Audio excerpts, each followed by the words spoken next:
Hi friends, welcome to my channel. நம்ம இன்றைக்கி என்ன பார்க்க போகிறோம்னு பார்த்தீங்கன்னா, கோபி மஞ்சூரியன் ரெசிபி தாங்க. இன்றைக்கி கடையை தேடி போக வேண்டாம், நம்ம வீட்டிலேயே சிம்பிளாக இந்த மாதிரி செஞ்சு குழந்தைங்களுக்கு கொடுக்கலாங்க.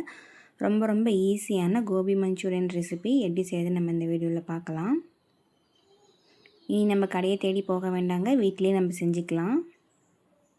இது எப்படி செய்யுதுன்னு பார்க்கலாம் வாங்க.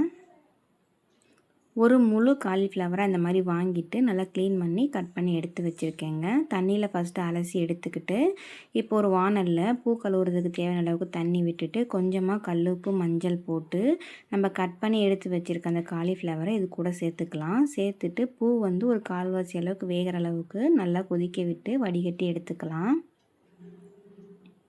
இப்போ பாருங்கள், பூவெல்லாம் நல்லாவே ஓரளவுக்கு நல்லா வெந்துருச்சு. இப்போ தண்ணியெல்லாம் நல்லா வடிகட்டி எடுத்துக்கலாம்.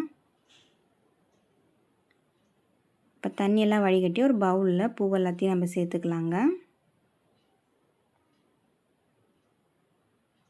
இப்போ இது கூட என்னென்ன மசாலா சேர்த்தலாம் அப்படின்னு பார்த்தீங்கன்னா, உப்பு, கடலை மாவு 1½ ஸ்பூன் அளவுக்கு, மிளகாத்தூள் 1 ஸ்பூன், அரிசி மாவு 1 ஸ்பூன், கார்ன்ஃப்ளவர் மாவு 1 1½ ஸ்பூன் அளவுக்கு சேர்த்துட்டு ஒரு ஸ்பூன் அளவுக்கு இஞ்சி பூண்டு பேஸ்ட்டும் நம்ம சேர்த்துக்கலாங்க. தண்ணி எதுவும் சேர்த்தாமல் நல்லா இந்த மாதிரி அமுக்கி பிசைஞ்சோம்னாவே காலிஃப்ளவர் இருக்கிற ஈரப்பதத்துலேயே இந்த மாவு எல்லாமே அந்த பூவோட ஒட்டிடும். நல்லா இந்த மாதிரி அமுக்கி பிசைஞ்சிட்டு ஒரு அரை மணி நேரம் நல்லா பூவோட மாவெல்லாம் ஒட்டுறதுக்காக நல்லா ஊற விட்டு வச்சுக்கலாங்க. நல்லா இந்த மாதிரி பிசைஞ்சிக்கலாம். இப்போ பாருங்கள், நம்ம தண்ணியே சேர்த்தாமல் நல்லா மாவெல்லாம் ஈரப்பதத்தோட பூவோட நல்லாவே ஒட்டிடுச்சு. இப்போ நல்லா மாவுலாம் ஊறினதுக்கப்புறமா அரை மணி நேரம் கழித்து இப்போ இந்த மாதிரி பூ எல்லாத்தையும் போட்டு பொரித்து எடுத்துக்கலாம்.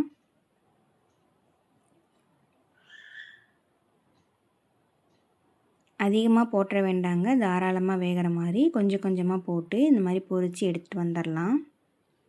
இப்போ பூவெல்லாம் நல்லா வெந்துருச்சு பாருங்கள், எடுத்துடலாம்.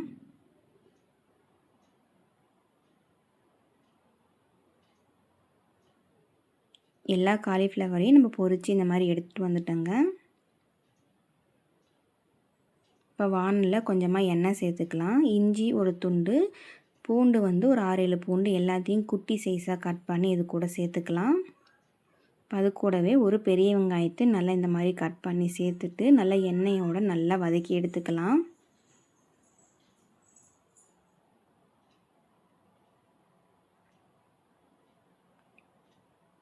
இதெல்லாம் நல்லா வதங்கினதுக்கப்புறமா குடமிளகாய் இருக்குது இல்லைங்களா, அதையும் நம்ம நல்லா கட் பண்ணி எடுத்துட்டு நல்லா பெரிய பெரிய சைஸாக கட் பண்ணிவிட்டு இது கூடவே நல்லா க்ளீன் பண்ணி சேர்த்துக்கலாம்.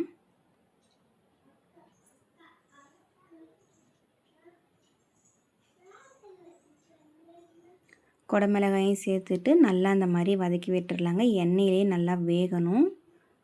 பச்சையாக சேர்த்துருக்கு இல்லைங்களா, அது நல்லாவே வேகட்டும். நல்லா அந்த மாதிரி கலந்து விட்டுருங்க, சீக்கிரம் வெந்துடுங்க. நல்லா எண்ணெயிலே இந்த மாதிரி வதக்கி விட விட நல்லா குடமிளகா நல்லா வெந்துடும். இப்போ இது கூட என்னென்ன மசாலா சேர்த்த போகிறோன்னு பார்த்தீங்கன்னா, ஆல்ரெடி மிளகாத்தூள் சேர்த்துருக்கோம். அதனால் 1/4 ஸ்பூன் அளவுக்கு மஞ்சள் தூள், மிளகாத்தூள் ஒரு 1/4 ஸ்பூன் அளவுக்கு, மிளகுத்தூள் ஒரு ஸ்பூன் அளவுக்கு, தேவையான அளவுக்கு கொஞ்சமாக உப்பு சேர்த்துக்கலாம். ஆல்ரெடி நம்ம உப்பெல்லாம் சேர்த்துருக்கோம், அதனால் கம்மியாக சேர்த்துக்கலாங்க.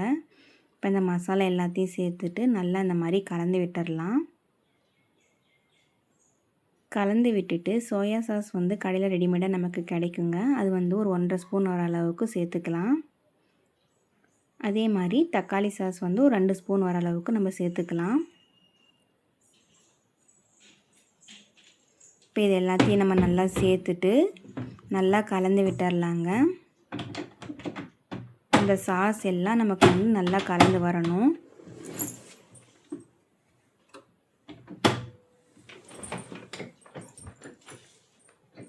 நல்லா இப்படி கலந்து விட்டுடலாங்க. அது நல்லா வேகட்டும். இப்போ கார்ன்ஃப்ளவர் மாவு ஒரு 2 ஸ்பூன் அளவுக்கு எடுத்துட்டு ஒரு டம்ளர் அளவுக்கு தண்ணி சேர்த்துட்டு நல்லா கட்டி இல்லாமல் கரைச்சிக்கலாம்.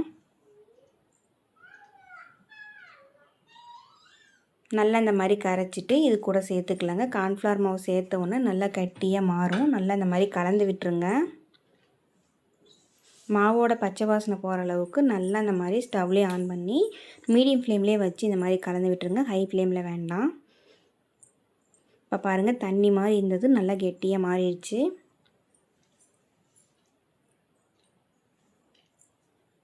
இப்போ இந்த ஸ்டேஜில் நம்ம பொரித்து வச்சுருக்க காலிஃப்ளவர் சில்லி இது கூட சேர்த்துக்கலாம். காலிஃப்ளவர் எல்லாத்தையும் சேர்த்துட்டு நல்லா அந்த மசாலாவோட நல்லா இந்த மாதிரி எடுத்து விட்டுருங்க.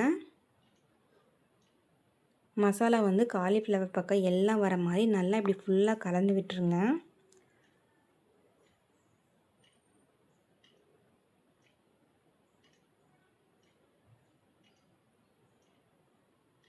மசாலா எல்லாம் ஃபுல்லாக காலிஃப்ளவரோட நமக்கு நல்லா ஒட்டி வந்துருச்சு பாருங்கள். ரொம்ப ஈஸியாக செஞ்சிடலாங்க. இனி வந்து இதை சாப்பிட்ணுன்னா கடையை தேடி நம்ம ஓட வேண்டாம். வீட்டில் இருக்கிற பொருளை வச்சு சூப்பரான கோபி மஞ்சூரியன் எப்படி செய்யுது நம்ம இந்த வீடியோவில் பார்த்தோம். இந்த ஸ்டேஜில் ஸ்டவ் ஆஃப் பண்ணிவிட்டு நம்ம மல்லித்தலை தூவி இறக்குறோம்னா சூப்பரான கோபி மஞ்சூரியன் தயாராகிடுச்சுங்க. கண்டிப்பாக நீங்களும் உங்கள் வீட்டில் இதே மாதிரி ட்ரை பண்ணி பார்த்துட்டு எப்படி இருக்குன்னு எனக்கு மறக்காமல் கமெண்ட்டில் சொல்லுங்கள். இந்த வீடியோ உங்களுக்கு பிடிச்சிருந்ததுன்னா நம்ம சேனலை சப்ஸ்கிரைப் பண்ணிவிட்டு அப்படியே லைக் பண்ணிக்கோங்க ஃப்ரெண்ட்ஸ். உங்கள் ஃப்ரெண்ட்ஸ் அண்ட் ஃபேமிலிக்கும் ஷேர் பண்ணி விடுங்க. தேங்க்யூ.